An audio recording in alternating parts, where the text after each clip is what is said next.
Have you ever wondered why certain places seem to hold an unexplainable energy? Why some mountains have drawn sages, mystics, and enlightened beings across centuries? Welcome back to the channel. Today, we're exploring one of the most profound spiritual mysteries in Buddhist tradition. Why did all Buddhists of the three times choose this particular mountain? What sacred truth is hidden within its rocks, soil, and silence? This is not just a story about geography. This is about a sacred space that acts as a mirror for the soul. A place where seekers lose their names and rediscover their essence. A place not defined by its elevation, but by its vibration. A place that calls, not with sound, but with stillness.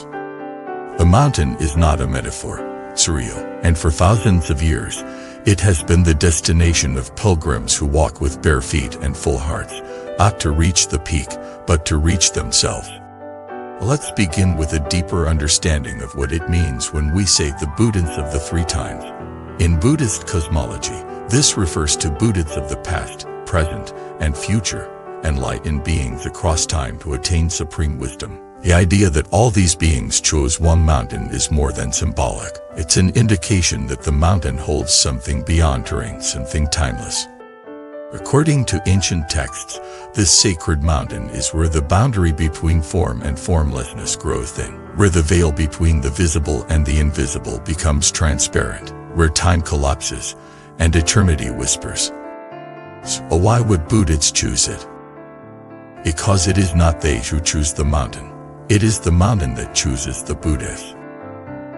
Calls to those ready to transcend illusion, ready to confront the ego, ready to die to false identity and be reborn into pure awareness.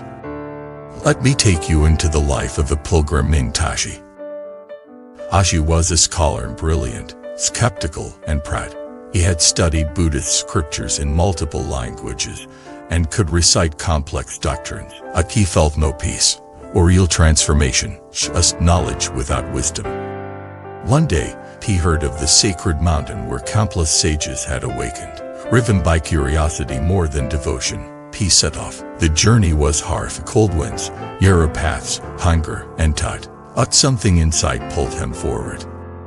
When he arrived, he sat at the base of the mountain. His past, no visions, no insights, only silence, until one morning, as dawn broke, he heard a single question rise from within him, not spoken by a voice, but by silence itself. 2 climbs. And just like that, his mind stopped. The scholar vanished, the seeker vanished, only awareness remained. He later wrote, "I went up the mountain to find God, found emptiness, and in that emptiness, I found everything."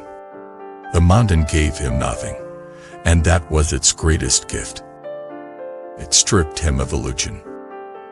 Because this is the secret of sacred places, they don't give you answers. They take away your false questions. They don't feed your mind. They starve your ego. They don't elevate your status. They destroy your need for it. And that is why Buddhists are born on the mountain, not because it blesses them, but because it dissolves everything that isn't real. Let's consider another truth. In the teachings of Vajrayana Buddhism, sacred geography is not external, but internal. The outer mountain exists, yes, but it also represents your own spiritual journey. The rocky trails, your hardships. The cold wind, your fear. The altitude, your expansion. The summit, your realization. So when texts say the Buddhists chose this mountain, they're also saying you must choose the mountain within, the mountain of practice, discipline, surrender. You must walk the path that breaks you, shapes you, and finally erases you. And yet, paradoxically, this erasure is not loss. It's liberation. Well, let me tell you about Rin, a woman who lost her husband and fell into despair. She had never practiced meditation, ever chanted a mantra. But grief pushed her into solitude. She traveled to the sacred mountain, not out of faith, but desperation. For days, she cried beneath the pine trees. No prayers, no rituals, just raw emotion. One evening, As the wind whistled through the forest, she felt her husband's presence not as a ghost, but as life, as silence, space. She said, "I came here to find him, but I found myself." This is the power of the sacred mountain. Doesn't answer. It allows you to hear what's always been there. And what you hear depends on your readiness. Some hear fear, some hear doubt, but the ones who truly listen, hear truth. So why do all Buddhists choose this mountain? Because it is the place where truth is loudest when everything else is quiet. Because it is the place where seeking ends and seeing begins. Because it is the place where the self dissolves into suchness. This mountain is not just a peak in the Himalayas or a shrine on a hilltop. It's a state of consciousness. It's what you enter when you stop striving and start surrendering. When you stop asking and start being. And this sacred place is available to you. Right now. This moment. Close your eyes. Breathe. Feel the mountain rise inside you, not of stone, but of stillness. Stand at its base, not with feet, but with presence. And begin your ascent, not with effort, but with openness. Every breath is a step. Every silence is a shrine. Every surrender is a summit. You are the pilgrim, you are the path, you are the peak.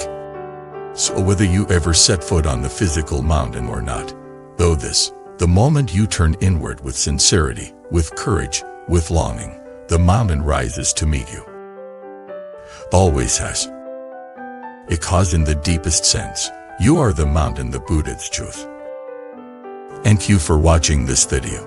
This message touched something sacred in you. Please like, comment, and subscribe. And if you'd like to walk this path with us, become a member of the channel. May your inner mountain rise, may your silence deepen, and may your truth shine brighter than any summit. Before you leave, here's something special. In Buddhism, we believe that every encounter carries a deeper meaning. Would you like to discover your true soul connection, the one written into your destiny? Take the soulmate test today and unveil the hidden truths of your journey. Click the link below and begin your path now. http://soulmate. You wisdom more, come, white.